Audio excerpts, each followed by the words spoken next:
नमस्कार दोस्तों, master class series की एक और वीडियो आपका स्वागत है।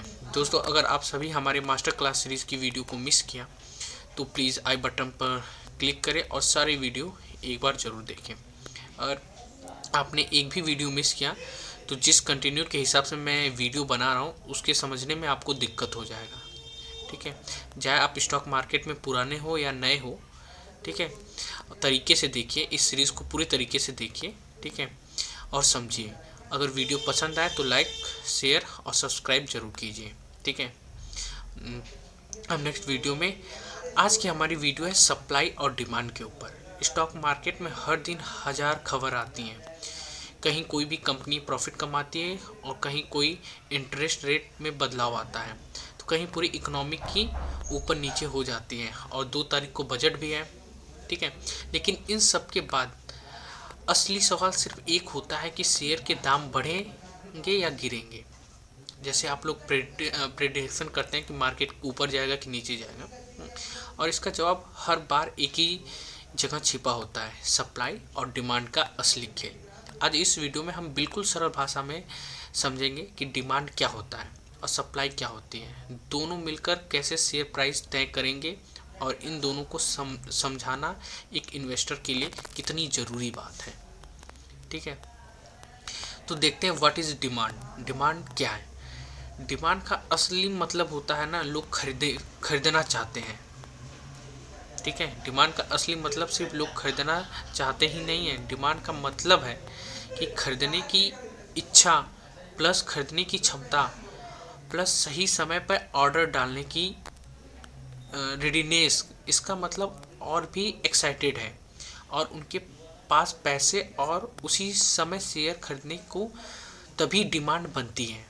जैसे कि डिमांड में आप अच्छा खासा पैसा लगा के किसी चीज़ को खरीदते हैं तो उसका डिमांड ऑटोमेटिक बढ़ जाता है, वही होता है डिमांड। ठीक है, तब लोग उसके बाद बता रहा हूँ, फ्यूचर ग्रोथ पर भरोसा करते हैं। ठीक है, हर चीज़ में आप बाइक कर लेते हो तो फ्यूचर ग्रोथ में भरोसा करते हैं कि नहीं? तो डिमांड वहीं से बढ़ती है जब कंपनी नया प्रोडक्ट लॉन्च करती है, एक्साइटमेंट बढ़ाती है और लोग शेयर खरीदते हैं।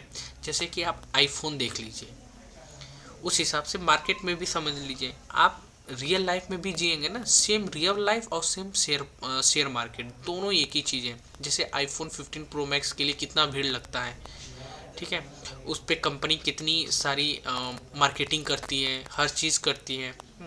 कंपनी की बड़ी डील, कॉन्ट्रैक्ट मिलते ही रेवेन्यू बढ़ाने की उम्मीद होती है और शेयर की डिमांड बढ़ जाती है।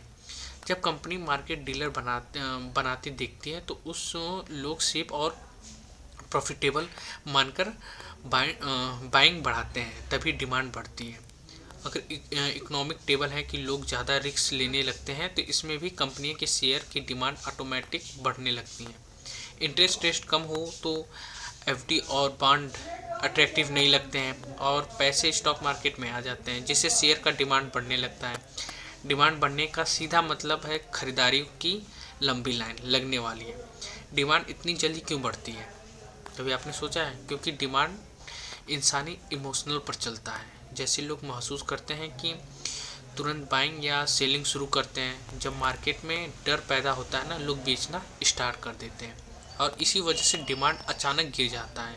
कभी कभी देखते हैं आप, मार्केट अचानक से गिर गया, ठीक है, या पॉजिटिव माहौल बनता है, खरीदने की लाइन लग जाती है, जिससे डिमांड तेज़ी से बढ़ जाता है और शेयर की प्राइस ऊपर जाने लगता है। किसी भी अफवाह या रैंडम की वजह से ट्रेड कुछ भी सेकंड में बदल जाता है। लोग तुरंत रिएक्शन देने लगते हैं जब कोई बड़ा परिणाम खबर आता है, जैसे बजट की दिन हुआ या फिर अचानक कुछ और हो गया, वॉर का सीजन हो गया, तो उसका अगर डिमांड पर मिनट टू मिनट दिखने लगता है, क्योंकि इन्वेस्टर उसी समय डिसीजन लेने लगते हैं कि इस वजह से डिमांड हमेशा तेज़ी से बदलता रहता है और नेचुरली ये बहुत वोलेटाइल रहता है। ये हो गया डिमांड। अब सप्लाई क्या है? ठीक है, सप्लाई बताती है कि मार्केट में कुल कितने शेयर उपलब्ध हैं, सप्लाई, और कितने लोग उसे बेचने की तैयारी में हैं। डिमांड की तरह या भावनाओं की नई कंपनियों की डिसीजन की मार्केट रूल पर डिपेंड करती हैं। सप्लाई क्यों बढ़ती है?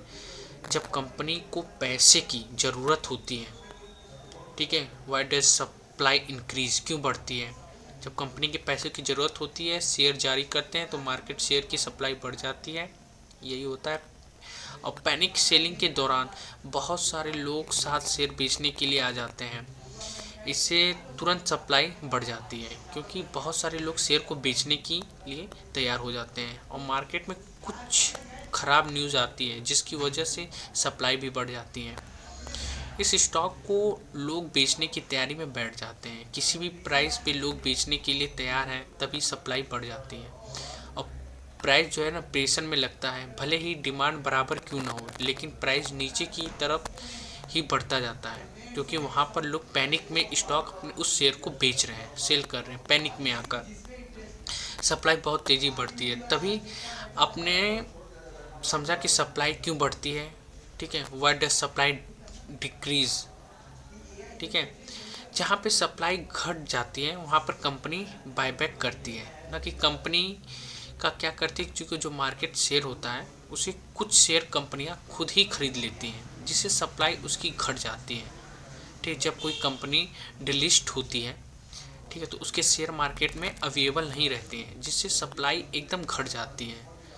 जो प्रमोटर या बड़े इन्वेस्टर अपने शेयरों को लॉगिंग रखते हैं या फिर मार्केट में बेचना नहीं चाहते हैं और सप्लाई नेचुरल कम हो जाती है, तो सप्लाई कम होने पर अगर डिमांड सेफ रहे तो प्राइस ऊपर जाने लगता है क्योंकि मार्केट में शेयर की कमी रहती है, ठीक है। डिमांड सप्लाई रिलेशन क्या होता है, ठीक है, demand supply relationship stock market में किसी भी शेयर की कीमत बायर और सेलर के बीच चलने वाली निगोशिएशन से बनती है।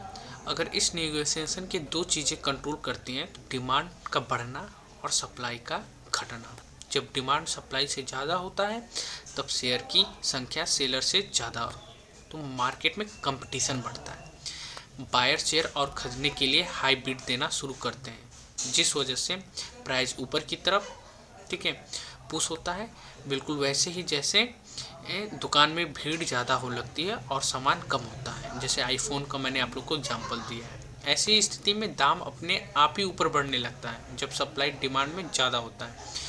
जब सेलर ज़्यादा और बायर कम होते हैं तो मार्केट में शेयर की सप्लाई बढ़ जाती है और बायर कम होने की वजह से सेलर अपने प्राइस नीचे करने वाले हैं, तो प्राइस अपने नीचे की तरफ गिरने लगती है। ठीक वैसे ही जैसे सब्जी बहुत ज़्यादा हो और ख़रीदने वाले बहुत कम हो तो दाम अपने आप ही घटने लगती हैं क्योंकि जो सेलर लोगों को किसी भी प्राइस पे अपने माल को बेचना चाहता होगा, तो इसलिए प्राइस अपने आप को अपने कम होने लगती है। और स्टॉक मार्केट में बस फ़र्क इतना है कि प्राइस एक्साइटमेंट, ठीक है, ट्रेडिंग सिस्टम को रियल टाइम में तय होता है।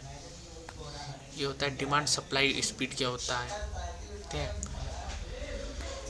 यही होता है हर चीज़ें, ठीक है। Why does supply change slowly, ये इतना तेज़ी में क्यों बदलता रहता है, डिमांड सप्लाई का खेल, ठीक है। इन्वेस्टर हमेशा फ्यूचर का वो ऑप्टिमाइज बढ़ सकते हैं, डिमांड बढ़ जाती है लेकिन अगले दिन और निगेटिव न्यूज़ आता है फिर डिमांड तुरंत गिर जाता है, ठीक है, यही चीज़ रहता है,